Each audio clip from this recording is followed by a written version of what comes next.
Hi everyone, आज हम top ऐसे गवर्नमेंट जॉब के बारे में बात करने वाले हैं जिसकी सैलरी पैकेज काफ़ी अच्छी है और ये आप ग्रेजुएशन के बाद कर सकते हैं। ग्रेजुएशन आपने किसी भी स्ट्रीम से किसी भी फील्ड से किया है, चाहे आपने बीए, बीकॉम, बीएससी, बीबीए कोई भी कोर्स किया है ग्रेजुएट लेवल पे, तो आप ये एग्ज़ाम्स दे सकते हैं। तो चलिए आइए शुरू करते हैं।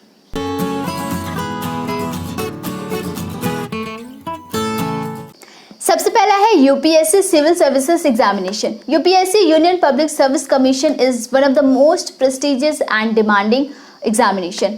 तो अगर आपको आईएएस, आईपीएस या आईएफएस पोस्ट पे जाना है तो आप यूपीएससी सिविल सर्विसेज एग्जाम दे सकते हैं।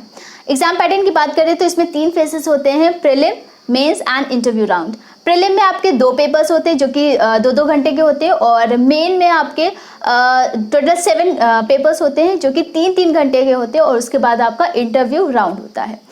नेगेटिव मार्किंग होती है 1/3 एंड एज लिमिट की बात करें तो 21 to 32 ईयर्स आप का एज रिस्ट्रिक्शन है। इसके बीच में अगर आपकी एज है तो ही आप ये एग्ज़ाम दे सकते हैं। गाइज, नंबर ऑफ अटेम्प्ट्स की बात करें तो टोटल 6 है जनरल कैटेगरी के लिए। अगर आप रिजर्व कैटेगरी में आते हैं तो उसके लिए एज रिलैक्सेशन है, तो वो आप खुद चेक कर सकते हैं। इस एग्ज़ाम के बाद अगर नंबर 2 पे अगर हम रखें तो बैंक का एग्ज़ाम आता है जो कि SBI PO and IBPS PO. जो एसबीआई यानी कि state bank of India and IBPS यानी कि institute of banking and personal selection. PO यानी कि प्रोबेशनरी ऑफिसर। तो अगर आपको पीओ के पोस्ट के लिए जाना है तो आप एसबीआई पीओ या फिर आईबीपीएस पीओ का फॉर्म भर सकते हैं। गाइज, आईबीपीएस में बहुत सारी बैंक्स आ जाती है like Canara bank, bank of Baroda, central bank of India, ठीक है, पंजाब नेशनल बैंक। तो ये सारे बैंक्स आपके इसके अलावा बहुत सारे बैंक्स हैं जो आईबीपीएस के अंदर आते हैं और स्टेट बैंक ऑफ इंडिया एक सिंगल बैंक है। तो अगर आपको पीओ के पोस्ट के लिए जाना तो ये दोनों अलग अलग फॉर्म है, एसबीआई पीओ और आईबीपीएस पीओ, ये दोनों अलग अलग फॉर्म आप भर सकते हैं। एग्जाम पैटर्न की बात करते हैं तो सबसे पहले अगर हम एसबीआई की बात करें, एसबीआई पीओ में एज रिस्ट्रिक्शन आपका 21 to 32 ईयर्स है, ठीक है, और नंबर ऑफ अटेम्प्ट 6 है, मैक्सिमम 6 बार ही आप ये एग्ज़ाम दे सकते हैं। रिजर्व कैटेगरी के लिए एज रिलैक्सेशन है, ठीक है। एग्जाम पैटर्न में अगर बात करें तो इसमें 3 फेसेस होते हैं। पहला आपका प्रीलिम होता है जो कि 60 मिनट्स का होता है, उसके बाद आपका मेंस होता है। मेंस में आपका ऑब्जेक्टिव एंड डिस्क्रिप्टिव दोनों ही होते हैं, तो जो कि 2 घंटे 40 मिनट्स के होते हैं। इसके बाद आपका इंटरव्यू राउंड होता है जिसमें ग्रुप डिस्कशन भी होता है, ठीक है। इसके बाद ही आपका ये एग्ज़ाम क्लियर होता है, एसबीआई पीओ। नेक्स्ट हम आईबीपीएस पीओ की बात करें तो आईबीपीएस पीओ में आपका जो एज लिमिट है वो 20 to 28 है, ठीक है, 28 years old and number of attempt same है आपका, मैक्सिमम 6 बार आप दे सकते हैं एग्ज़ाम। एंड एग्जाम पैटर्न की बात करें तो आपका जो पहला एग्जाम होता है वो प्रीलिम होता है जो कि 60 मिनट्स का होता है, सेम है, ठीक है। नेक्स्ट होता है आपका मेंस। इसमें आपका ऑब्जेक्टिव एंड डिस्क्रिप्टिव दोनों ही होते हैं, लेकिन 3 घंटे का आपका ऑब्जेक्टिव होता है और 30 मिनट का आपका डिस्क्रिप्टिव होता है। इसके बाद इंटरव्यू राउंड होता है। नेक्स्ट बात करते हैं RBI grade B examination. RBI grade B examination basically ये नेशनल लेवल का कॉम्पिटिटिव टेस्ट है जो कि रिजर्व बैंक ऑफ इंडिया के द्वारा कंडक्ट कराया जाता है।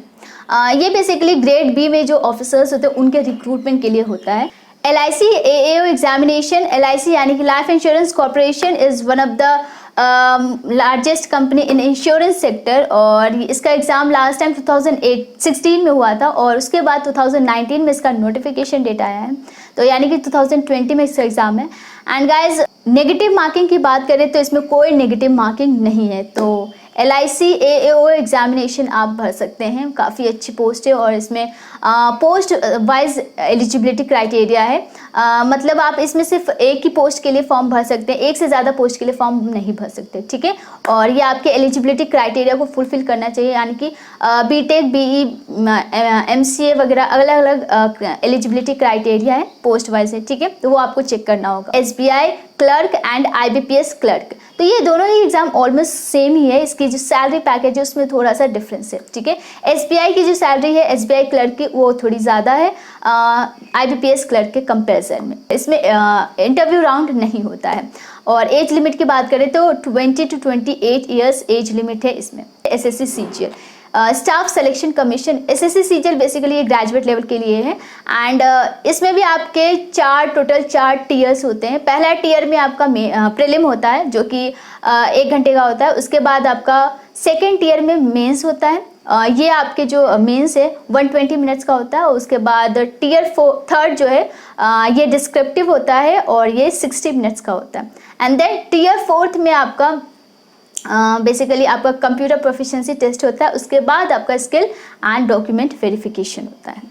18 to 32 ईयर्स के हो तो आप ये एग्ज़ाम दे सकते हो। एसएससी सीजीएल में बेसिकली जो टियर 2 है उसमें नेगेटिव मार्किंग होती है 0.25 एंड बाकी जो टियर्स है उसका जो नेगेटिव मार्किंग है वो 0.50 नेगेटिव मार्किंग होती है। ठीक है, एसएससी में और भी बहुत सारे एग्जाम्स होती है, लेकिन एसएससी सीजीएल में आपको ग्रेड बी और ग्रेड सी के पोस्ट के लिए आपको जॉब मिलता है, पोस्ट मिलता है। ठीक है, इसके अलावा एसएससी में आपका एसएससी, सीएचएसएल, एमटीएस, सीपीओ, ठीक है, और जेईई का एग्ज़ाम होता है।